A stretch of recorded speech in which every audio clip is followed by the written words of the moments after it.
మంచిగా ఉండదు. ఎంతున్నది టైం? 5 నిమిషాల. కొంగు నడుముకు చుట్టవే చెల్లెమ్మ, కొడవన్లు చేపట్టవే చెల్లెమ్మ. కొంగు నడుముకు చుట్టవే చెల్లెమ్మ, కొడవన్లు చేపట్టవే చెల్లెమ్మ. పసిపాప లేచిన పాలివ్వనివ్వాడు, ఉరిమురిమి చూస్తాడు ఊరిదో రాగాడు. పసిపాప లేచిన పాలివ్వనివ్వాడు, ఉరిమురిమి చూస్తాడు ఊరిదో రాగాడు. పొద్దంతా పని చేసిన చెల్లెమ్మ, పస్తు రోజులు తప్పాలే చెల్లెమ్మ. ఇది ఎప్పుడో నా చిన్నప్పుడు ఇన్న పాట.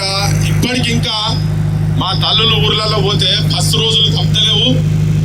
ఆఖరికి చిన్నగా 200కో 300కో ఎవరో ఒక నాయకుడు ఇస్తే ఆ కూలి పని ఆ రోజు బంద్ చేసి ర్యాలీలో తిరిగే కాడికి వచ్చింది మన పరిస్థితి. మన బతుకులు కాడున్నాయి. మీరు కష్టపడి కైకూలు చేసి ఇంతో అంతో వ్యవసాయం ఉంటే మీరందరూ కష్టపడి చదివించి మా నగేష్ లెక్క మా ఊళ్ళ లెక్క మీరు హైదరాబాద్కు పంపిస్తారు కదా. పంపిస్తే చదువుకు నౌకర్లు సరిగా లేక పెద్ద పెద్ద బంగ్లలల్ల పెద్ద పెంజర నుండు, నల్ల బాజారు నిండా నల్ల నాగులుండు. నలుగురు కూడిన కాడ నరలోకం యముడుండు. భద్రం కొడుకో నా కొడుకో కొమ్రన్న, జరా పైలం కొడుకో నా కొడుకో కొమ్రన్న. ఈడికెళ్ళి మీరు చదివించి ఆడికి పంపిస్తే పెద్ద పెద్ద బంగ్లాలోళ్ళు ఇక్కడోళ్ళు, అక్కడున్న పెద్ద పెద్ద బంగ్లాలోళ్ళు, ఇక్కడున్న బాబులు అక్కడ హైదరాబాద్కి వచ్చినాక వాళ్ళదే నడుస్తున్నది. ఇక్కడ పెద్ద బంగ్లాలలో ఉన్న పిల్లలు మీరందరూ పూరి గుడిచెలకి వెళ్ళి చదివించి మా సొంటూరు పట్నం పంపిస్తే ఆడి పోతే ఈ పెద్ద పెద్ద బంగ్లాలో పెద్ద బాబులు అక్కడికి వచ్చినాక చిన్న బాబులు వాళ్ళ రాజ్యం అనేది. వాళ్ళ వీళ్ళ పట్టంతా ఒకటే కొడుకు అని చెప్పారు మా వాళ్ళు పెద్దోళ్ళు. మీరు ఆడికి వచ్చి ఇక్కడ చదివించి పంపిస్తే ఆడికి వచ్చినాక కూడా చదువుకు తగ్గట్టుగా నౌకర్లు దొరకలేవు. ఎందుకు దొరకలేవు అంటే ఇప్పుడు ఆ కాలం పోయింది, పెద్ద మనుషుల కాలం పోయింది, దొరల భూస్వాముల కాలం పోయింది. ఈ దొరల భూస్వాముల పిల్లలు ఆడికొచ్చి ఆడ దందాలు చేస్తున్నారు. మళ్ళీ ఇప్పుడు ఆడికెళ్ళి మళ్ళా ఊర్ల మీద పడి మళ్ళా సర్పంచులు ఎంపీటీసీలు మళ్ళీ రాజ్యాధికారం మన వర్గాలకు, బీసీ వర్గాలకు, కింది కులాలకు రాజ్యాధికారానికి దూరం చేసి మీ పిల్లలు మీరు చదివించి పట్నం పంపిస్తే ఏదో చచ్చిపోయే ముంగడ అవ్వయ్యకింత బుక్కడు భూమ పెట్టాలి, అమ్మమ్మలకు నాయనమ్మలకు తాతలకింత గౌరవపూరితమైన బతుకు ఇయ్యాలంటే ఇచ్చే పరిస్థితి లేరు.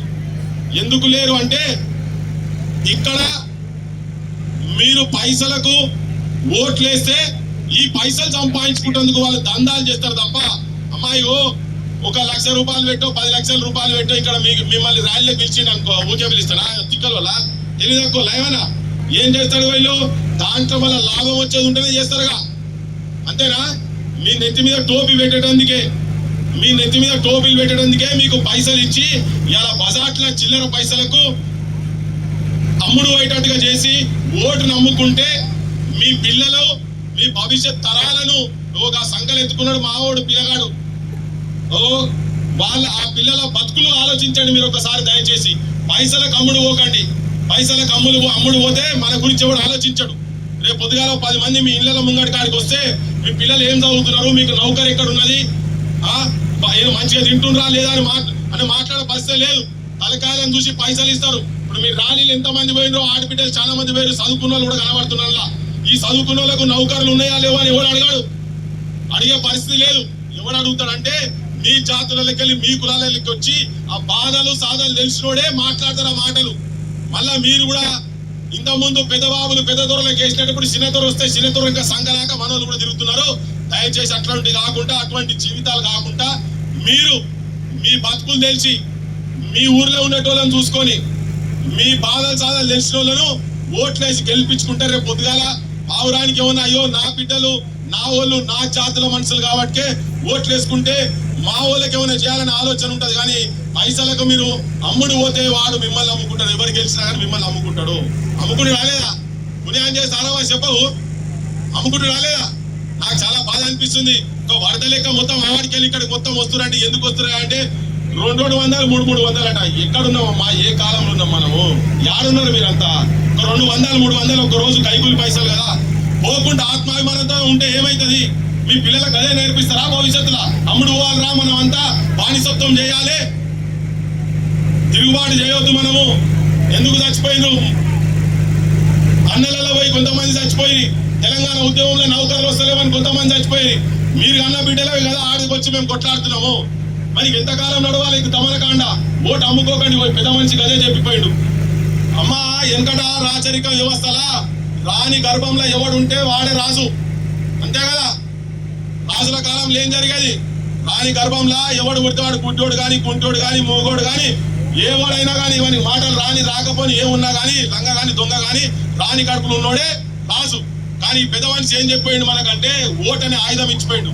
ప్రధానమంత్రిగా కాడికి వెళ్ళి కూలి పని చేస్తాడు కాడి వరకు ఒకటే ఒక ఆయుధం, బలమైన ఆయుధం ఓటు. ఆ ఓటు వేసుకొని మీ రాజ్యాన్ని మీరే తీసుకొచ్చుకోరు అని చెప్పిండు.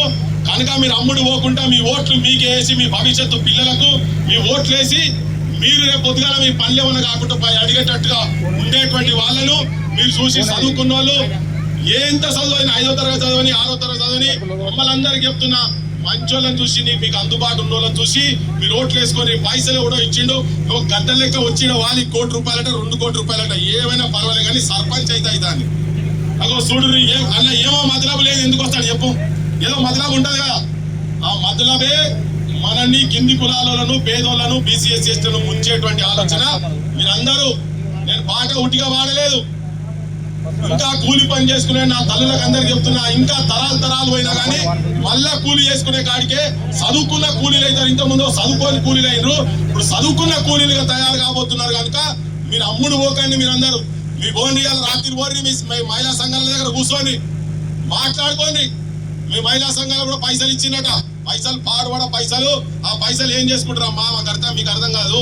రేపు మీకు ఫీజులు కట్టలేక ఆడికి వస్తే మీకు పానం బీమార్ అయితే హాస్పిటల్ పోతే ఇస్తారట, రాత్రి వస్తుంది. ఏ వాళ్ళకి రాత్రి వస్తుంది, ఇచ్చిన వాళ్ళకి ఆల్రెడీ కొంతమందికి వచ్చినాయట. కానీ ఎవరు రాకుండా మంచిదే. ఎవరు పైసలు మాత్రం తీసుకోకండి. పైసలు తీసాల ముంగడ మోరిలో పడేది. ఈ పైసలు పాడుగానని చెప్పి మీ పిల్లగాళ్ళకి చుట్టూ ఇట్లా తిప్పి తహసీల్ పైసలు అని తీసి అలా వాడేసి మీకు ఇష్టం వచ్చినా మంచోళ్ళని చూసి ఓట్లు వేసుకోమని చెప్పి చెప్పిపోతుంది. ఇంకెక్కువసేపు ఉంటే పోలీసులు మమ్మల్ని పట్టుకుపోయేటట్టు టైం అయిపోయింది. జై తెలంగాణ.